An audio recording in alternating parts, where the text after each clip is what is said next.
Hulk, জলদি চল, তোর মা অসুস্থ হয়ে রাস্তার উপর পড়ে আছে।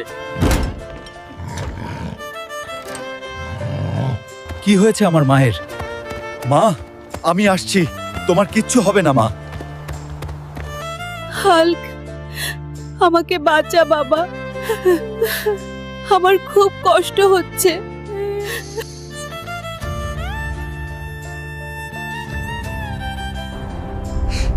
আমি বেঁচে থাকতে তোমার কিচ্ছু হবে না মা, আমি তোমাকে বাঁচাবই।